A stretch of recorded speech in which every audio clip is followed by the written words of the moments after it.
Começa agora mais um Academia. Aqui, a sua pesquisa é o destaque. Hoje, nós vamos falar da parceria público-privada no Poder Judiciário. E quem explica como funciona é o mestre em Direito, Gustavo Figueiroa. E para debater o estudo, eu recebo também o doutor em Direito Constitucional, Hilton Norberto Robel, e o doutor em Administração Pública, Osório de Carvalho Dias. Muito obrigado pela presença, doutor Hilton. Muito obrigado, eu que agradeço o convite. Doutor Osório também, muitíssimo obrigado. Obrigado, também agradeço o convite. Gustavo, muito obrigado pela presença. Paulo, eu que agradeço essa oportunidade de vir discutir o meu trabalho. E até já falando sobre isso, qual foi a metodologia que você usou no trabalho? A metodologia, Paulo, que eu utilizei, ela foi voltada para tentar resolver esse problema, que eu apontei no trabalho. E o problema que eu apontei foi um problema referente à estrutura realmente hoje das instalações físicas do Poder Judiciário. Através de umas pesquisas que eu identifiquei, foi constatado que o Poder Judiciário hoje realmente ele tem umas instalações físicas que precisam de uma melhora. Então eu falei assim, vamos tentar verificar qual seria um mecanismo contratual que poderia assessorar tanto na construção dessa infraestrutura e se pudesse englobar alguma prestação de serviço para tentar melhorar a prestação do serviço jurisdicional ao jurisdicionalizado. Então, eu utilizei a parceria público-privada para tentar demonstrar e verificar se seria juridicamente possível contratar pelo Poder Judiciário a parceria público-privada. E então, qual foi a conclusão? A conclusão realmente foi que seria possível, Só que no trabalho eu encontrei alguns caminhos, que foram algumas questões que dificultaram o trabalho, que é referente a algumas decisões, como a do CNJ, por exemplo, que determinou através de uma consulta do Maranhão, do Tribunal de Justiça do Maranhão, que não era possível contratar parceria público-privada pelo Poder Judiciário, com alguns argumentos que eu debati ao longo do trabalho e demonstrei que estavam, de certa maneira, equivocados. Vamos falar um pouquinho sobre os livros, então, Gustavo. Como é que você classifica cada um deles? Então, Paulo, a primeira forma de fazer o trabalho, eu identifiquei o livro do professor Seabra Fagundes, que é uma obra muito clássica que trabalha a questão do controle dos atos administrativos pelo Poder Judiciário, para tentar identificar, dentro da estrutura do Poder Judiciário, o que seria a função administrativa. Porque o Poder Judiciário, a lei de PPP, ela já é muito clara ao determinar que não pode ser delegado a função jurisdicional. Então, em razão disso, eu deveria identificar quais seriam as atividades administrativas. Então, eu encontrei no livro do professor Seabra Fagundes realmente um marco teórico do meu trabalho. O segundo livro, que trata sobre o direito administrativo pós-moderno da professora Maria Tereza Fonseca Dias, ela traça toda uma evolução dos paradigmas da administração pública. Ela inicia o estudo lá referente à administração pública patrimonialista, passando para a burocrática e chegando na emenda 19 referente ao Estado gerencial.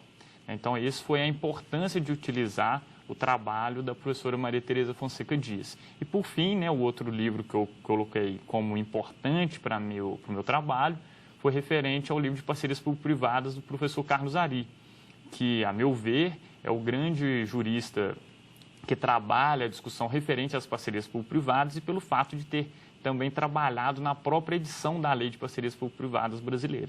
Bom, com isso, Gustavo, a gente abre espaço agora para você apresentar seu trabalho, por favor. Maravilha.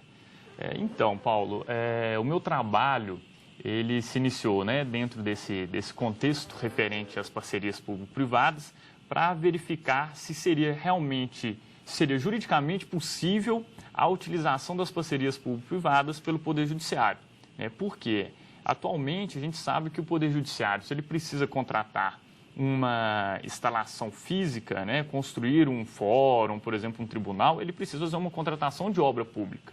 E depois que ele constrói essa obra pública, ele precisa, dentro dessa instalação, ele colocar alguns serviços, que é o caso, por exemplo, de segurança, de limpeza, até alguns questão referente a estacionamento e outros serviços.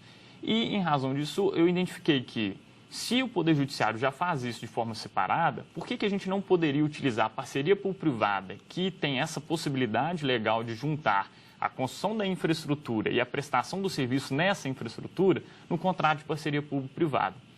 Aí, fazendo primeiramente o estudo, eu identifiquei que a lei de parceria público-privada, como anteriormente eu comentei, ela proíbe a delegação do poder jurisdicional do Estado. Então, não poderia, de hipótese alguma, a função jurisdicional do Poder Judiciário ser delegada à iniciativa privada. Porém, eu identifiquei que, às vezes, existem algumas atividades que são administrativas do Poder Judiciário para que ela possa ser utilizada como objeto dessa delegação via parceria público-privada. Então, para chegar nesse ponto, eu fiz, primeiramente, um estudo referente à separação dos poderes, identifiquei na separação dos poderes, dentro do nosso artigo 99 da Constituição, que o Poder Judiciário tem a sua autonomia administrativa. Em cima dessa autonomia administrativa do Poder Judiciário e da obra do professor Seabra Fagundes, eu identifiquei que o Poder Judiciário ele possui algumas atividades que são meramente administrativas e que não possuem a ligação direta com a função jurisdicional.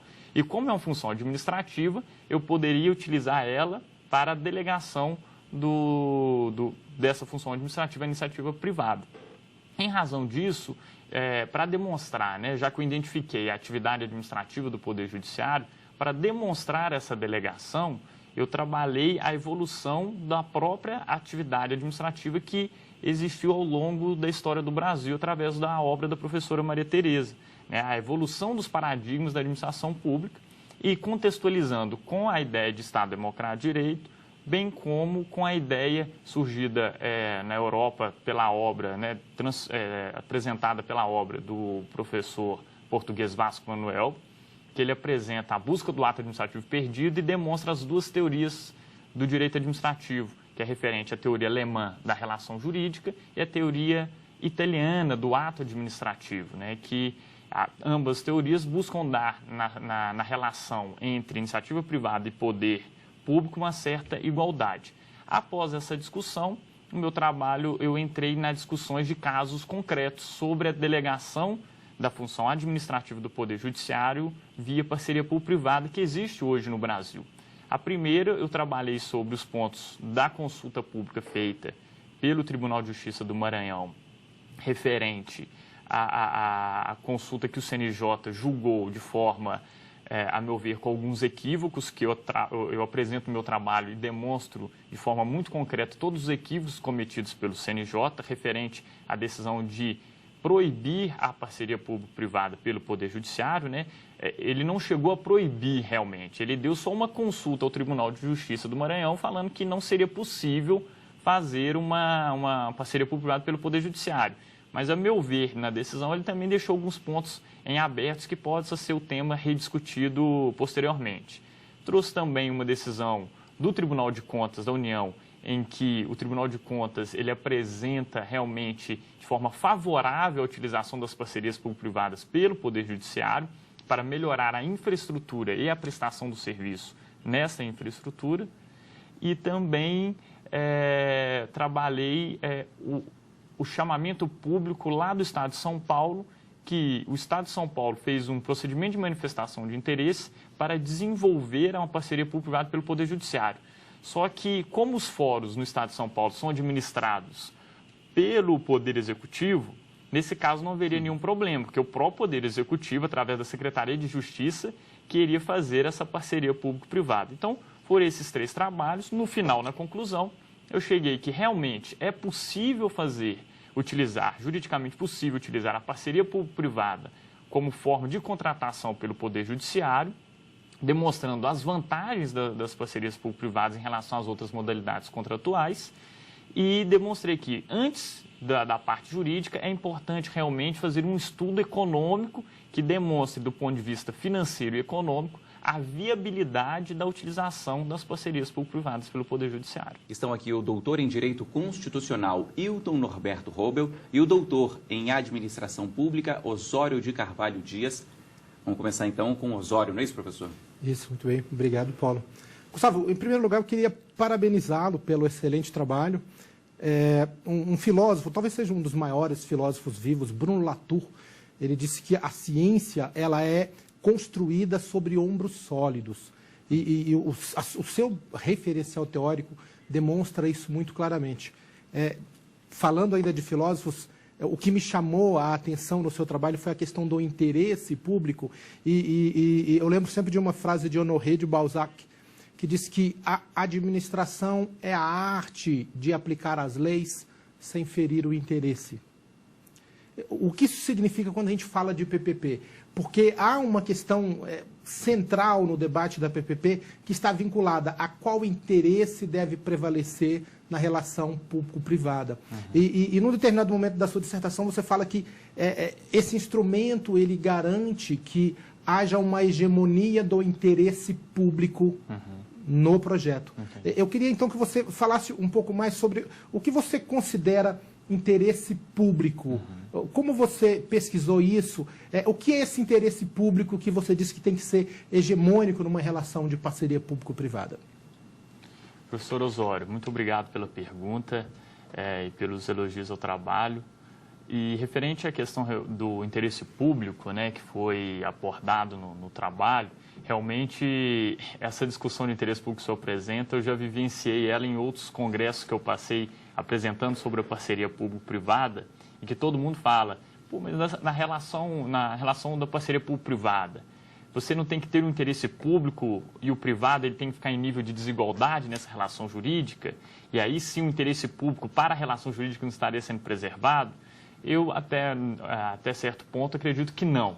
Por quê? Porque o interesse público na parceria público-privada é o resultado daquele projeto, é o resultado daquela contratação. E o resultado é sempre focado aonde? Na eficiência da prestação do serviço que será prestado naquela infraestrutura que foi construída. Então, o interesse público referente à discussão das parcerias público-privadas e referente ao meu trabalho, realmente é o interesse público no resultado. É que o interesse público esteja sendo assegurado na prestação efetiva, com qualidade, nos serviços prestados na infraestrutura contratada pela modalidade parceria público-privada. Vamos seguir então. Hilton agora. Ótimo. Gustavo, parabéns pelo seu trabalho, é um trabalho bastante relevante, né? Eu sempre digo aos meus alunos que é importante que os trabalhos apresentem contribuições e o seu traz uma contribuição importante, que é discutir essas parcerias público-privadas no Poder Judiciário. E a minha questão é exatamente sobre o Poder Judiciário, né? A separação das funções tradicionais do seu Poder Judiciário com a sua função típica e principal, de resolver os conflitos, né? De resolver as situações trazidas ao seu conhecimento. Agora, o seu trabalho versa bastante também sobre a administração, né, o papel que o judiciário tem que ter para administrar a execução dessa sua importante função e também, ao final, você faz uma análise crítica interessante sobre uma consulta formulada ao Conselho Nacional de Justiça sobre a aplicação da Lei 11.079 de 2004, que versa sobre essas parcerias, ao Poder Judiciário. Então, eu queria te ouvir um pouco mais sobre a questão da administração no Poder Judiciário. Nós sabemos, né, cada vez mais o Conselho Nacional de Justiça, né, pensa em modalidades para tornar a administração do Poder Judiciário mais adequada, mais eficiente. E esse papel, né, de poder regulamentar do CNJ que interferiu de maneira direta sobre esse tema. Professor Hilton, muito obrigado pela pergunta. Realmente, eu acho que esse foi o grande desafio do meu trabalho. Eu me preocupei muito em deixar determinada a divisão, o que é função administrativa do Poder Judiciário, o que é função jurisdicional, por conta da vedação expressa da lei de PPPs referente à delegação da função jurisdicional. E quando eu parti para esse foco do trabalho, eu tentei identificar, eu tentei apontar o que seria essa atividade administrativa, né? E como que o CNJ, através da consulta pública, ele demonstrou, na minha opinião, uma decisão um pouco equivocada referente à proibição da utilização das parcerias público-privadas. E dentro desse contexto, eu identifiquei que as atividades... Eu não identifiquei expressamente quais seriam as atividades. Eu deixei isso de forma aberta para que o próprio Poder Judiciário, através do CNJ, que é a sua grande expertise, que aponte quais seriam as atividades administrativas. E que, em cima dessas atividades administrativas apontadas pelo CNJ, que não interferem diretamente à função jurisdicional, que elas, sim, poderiam ser utilizadas como forma de serem objetos do contrato de parceria público-privada. E por que a utilização disso, né? Porque, realmente, as parcerias público-privadas, elas têm demonstrado, diante de vários fatores, que elas podem ser utilizadas como grandes vantagens por toda a administração pública. A princípio, a gente pode tentar identificar que a grande vantagem da parceria público-privada em relação às outras modalidades é que ela, a partir do momento que você coloca que você contrata alguém para construir uma infraestrutura, e em cima dessa construção alguém vai prestar determinados serviços e que o pagamento ele é feito e condicionado a indicadores de desempenho, a empresa, né, o parceiro privado, ele tem todo o interesse em contratar o mais rápido possível, em prestar o melhor serviço dentro daquela infraestrutura, porque o pagamento dele está condicionado a essa eficiência. E a eficiência, às vezes, em determinadas situações administrativas do Poder Judiciário, pode resultar até mesmo, a meu ver, numa celeridade processual. A gente vê aí, referente às discussões sobre o novo Código de Processo Civil, sempre buscando dar uma maior celeridade ao processo, mas, a meu ver, tem algum ponto da celeridade processual que depende realmente da atuação administrativa do Poder Judiciário. E, voltando o trabalho para a discussão, como o senhor apontou, referente à consulta do CNJ, que foi apresentada pelo Tribunal de Justiça do Maranhão, lá foram apontados, no meu ver, alguns equívocos, como, por exemplo, a discussão referente que as PPPs só poderiam ser utilizadas pelo Poder Executivo pelo fato de, na lei de PPPs, estar escrito somente com a letra maiúscula administração pública. E, a meu ver, isso é totalmente contraditório com um dispositivo expresso na lei de PPPs que determina que a lei de parcerias público-privadas se aplica a todos os poderes da União, dos estados e dos municípios. Então, ela é muito clara na aplicação das leis de PPPs pelo Poder Judiciário e que esse argumento acaba se tornando prejudicado. E outros argumentos também que eu debati ao longo do trabalho, que também está disponível na minha dissertação. Ainda na linha do interesse público, eu queria abordar a questão realmente do que é o real interesse público. Primeiro, mencionando que, quando a gente fala da exclusividade jurisdicional do Poder Judiciário, é fato que já vem ocorrendo, paulatinamente, aos poucos, um processo de redução disso. Recentemente, em 2007, a gente teve a Lei 11.441, que trata, na verdade, de levar o conflito que antes era tratado nos tribunais para os cartórios. Então, já é um processo claro em que o Poder Judiciário se vale da iniciativa privada, o cartório, há discussão, mas o cartório é uma entidade privada. Então, leva para lá a questão do divórcio, mesmo conflitos vinculados à herança, partilha de bens, dissolução de sociedade, deixam de ser processos de atendimento cartoriais no âmbito do Poder Judiciário e são transferidos, quer dizer, a jurisdição ou a exclusividade jurisdicional é transferida, de certa forma, em alguns aspectos, via de lei, para o Poder Judiciário. O CNJ ratifica isso por meio das resoluções a 37 de 2007, a 149 de 2011 e a 173 de 2013, que regulamentam a lei e já criam, entre aspas, uma certa parceria público-privada para o Poder Judiciário na figura do cartório. De onde vem a questão de interesse? E que é conhecido de quem milita na administração pública o poder de enriquecimento do particular gerado por passar no concurso, evidentemente, mas por ter a posse e propriedade de um cartório.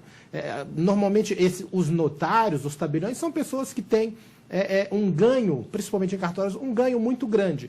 É que, a princípio, dentro da ideia de interesse público, pode parecer, quando a gente pensa nos princípios, né, de legalidade, impessoalidade, moralidade, publicidade, mas principalmente a questão da eficiência, que se vincula à economicidade. E aí, pensando que PPP, a coisa mais importante do PPP é o que a gente chama de value for money, ou seja, a PPP tem que dar o melhor retorno para a sociedade, para o Estado, né? Então, como é que você vê essa questão de... Você menciona na sua dissertação a questão de o atendimento. O atendimento no judiciário ainda é cartorial, em boa parte, ou seja, ele é obrigatório, o cidadão precisa recorrer. Como é que você veria a passagem de mais atividades administrativas no tocante ao atendimento para a iniciativa privada e a preservação do real interesse público?